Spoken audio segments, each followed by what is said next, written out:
trabalho para a TV Itaguari com uma pessoa que durante a sua vida profissional, enquanto ele estava vivendo nesse meio, foi uma pessoa que muito ajudou o Taquaral. Para quem não sabe, João Severino é de uma família tradicional do Severino Silva. Durante toda a vida dele, ele dedicou com amor, cuidado e respeito à democracia, o que hoje nós estamos vendo essa dificuldade com a democracia está passando, mas naquela época também passava.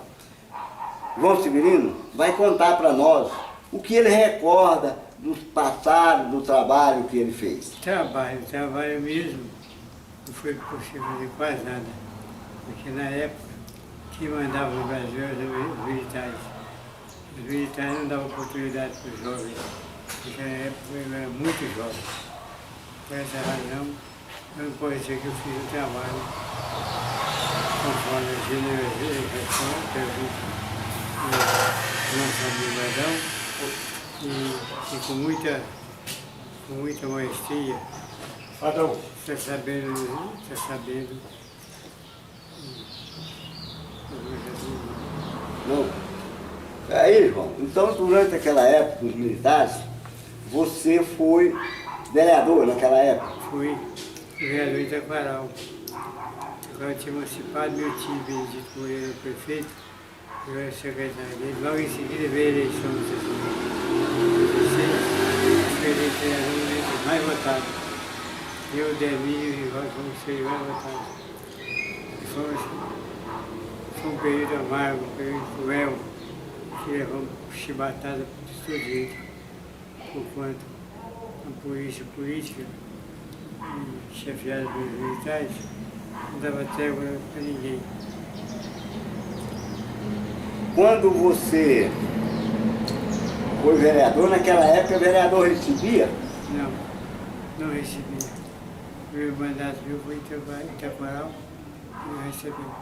Acho que nem salário o vereador tinha, eu mesmo não recebi nada. Mas você lembra quais alguns projetos de lei naquela época que transcorria? Não tinha todo projeto de lei, nada, porque o vereador era impedido de apresentar qualquer medida que viesse importar em despesa para o erário público, que o militar proibiu que o vereador não podia. Proibiu o vereador de apresentar projeto de lei, simples projeto para benefício da população. Quem era o prefeito na época? Dito Moreira, meu tio. O Dito Moreira, além de ser um político, era também parente seu. Tio, meu tio. E naquela época ele também tinha dificuldade pelo regime militar, né? Nossa, eu também era do MDB antigo, que depois foi sucedido pelo MDB. O Dito Moreira sofreu uma revolução quebrada por adversários dele. Fez o diabo em cima dele aí, gastou dinheiro demais, sem poder, até sem ter mesmo dinheiro.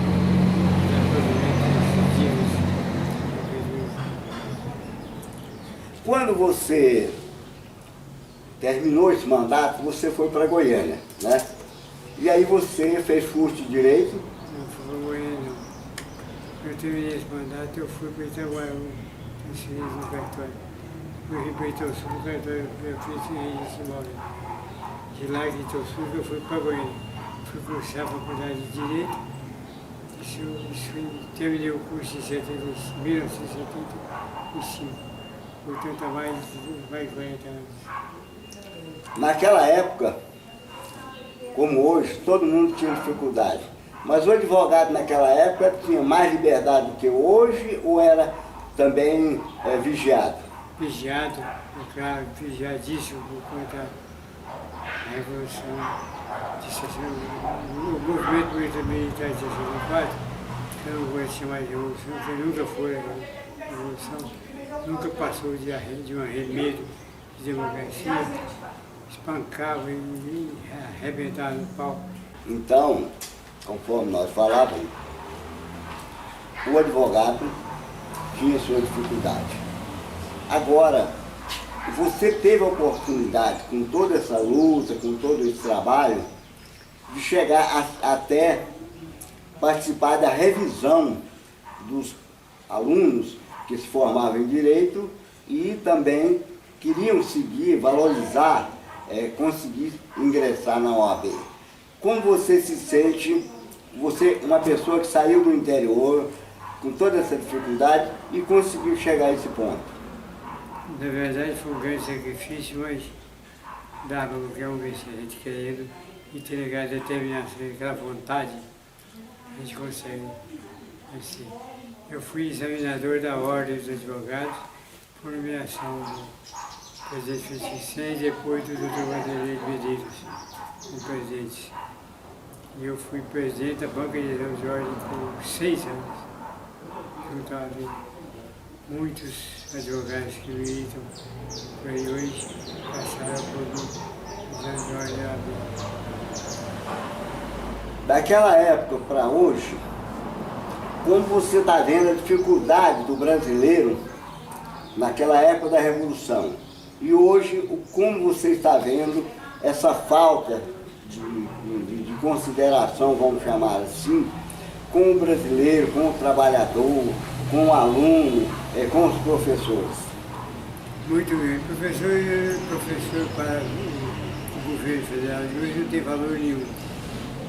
E eu passo que só a escola, só a educação, só o saber é que faz para a nação progredir. Nós estamos vendo aí hoje uma paranoia política violenta empreendida por esse atual presidente da República, o Bolsonaro. Eu não sei até onde vai isso. Que a Deus que isso pare por aí, porque senão nós teremos o tronco aqui no Brasil. Você como pai, você como pessoa, membro de família, aquele pai, aquele esposo, você está vendo essa dificuldade para os pais, ver os vossos filhos nessa situação? E muita dificuldade. Os pais hoje não têm nem dinheiro para pagar a matrícula do seu filho na escola. E a escola passou a ser um joguete na mão dos políticos. E com isso, a dificuldade de se formar um filho hoje é grande. Eu não precisei do meu pai porque eu tinha renda no cartório, uma força pequena, mas eu não precisei do meu pai e minha mãe para me ajudar nesse sentido, monetário e financeiramente. Por quanto eu tinha minha renda, eu gastava com o meu dinheiro, estudava com o meu dinheiro. João, nós estamos aqui. Vamos lembrar um pouquinho daquela luta, naquela época que nós vivíamos lá, Guermino, Mané Galdino, Vivaldo, realmente como era aquele grupo que naquela época da eleição nós íamos para a rua e acompanhavam uma multidão de pessoas daquela época. Acontece que no passado do sistema, a Revolução de Março de 64 transformou os alunos das universidades em alunos amedrontados, porquanto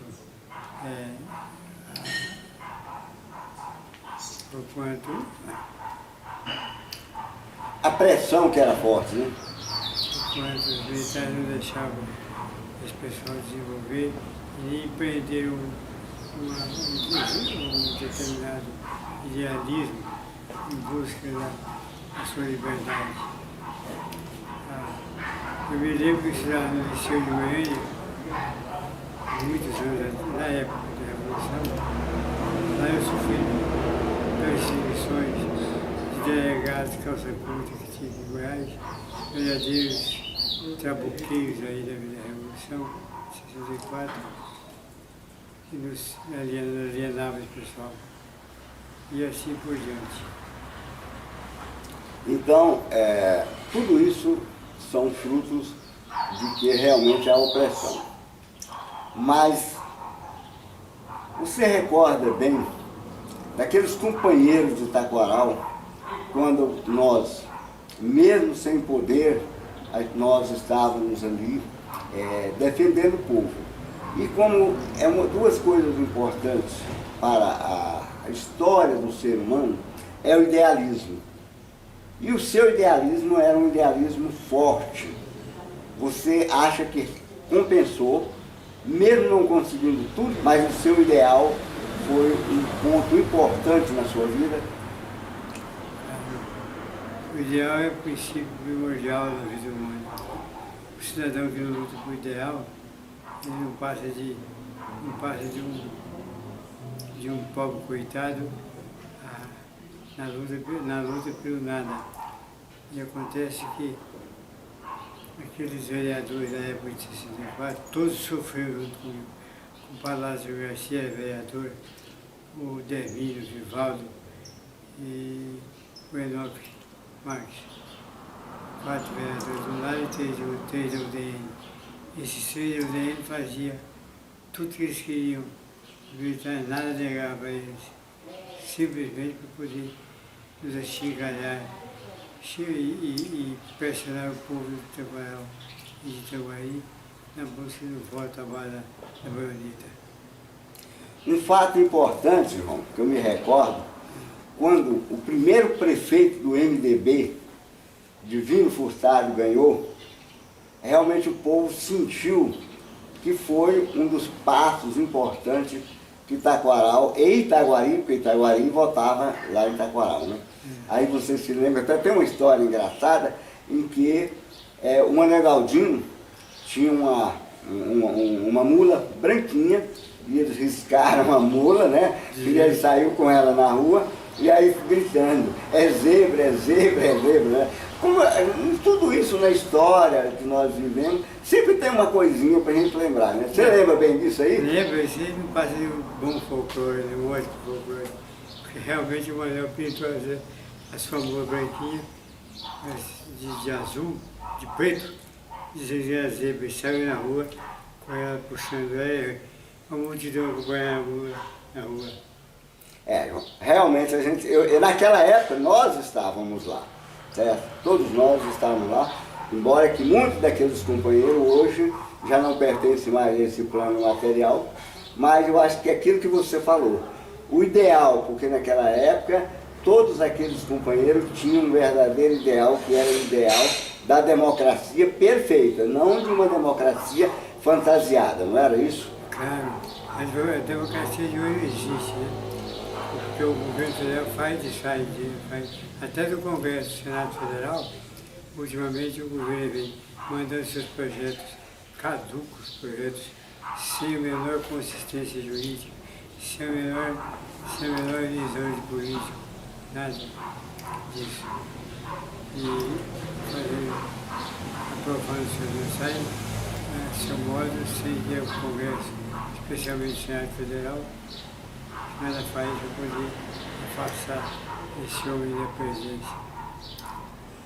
Bom, nós falamos um pouco do passado, agora a nossa visão agora, o que é que você gostaria que a juventude, agora do século XXI, especialmente nessa década, 2020 a 2030, o que é que essa juventude deveria tomar como decisão para melhorar o Brasil de verdade?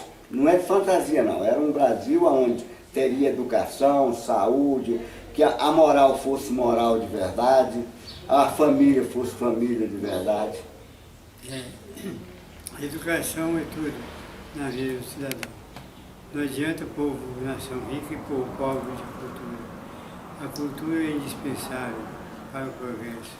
A juventude de hoje será os grandes homens da juventude de hoje, encontraremos no futuro os grandes homens da nação, como foi Rui Barbosa, como foi muitos outros. Vou citar apenas o Rui, que foi o maior paladino da história do Brasil. Suas campanhas políticas.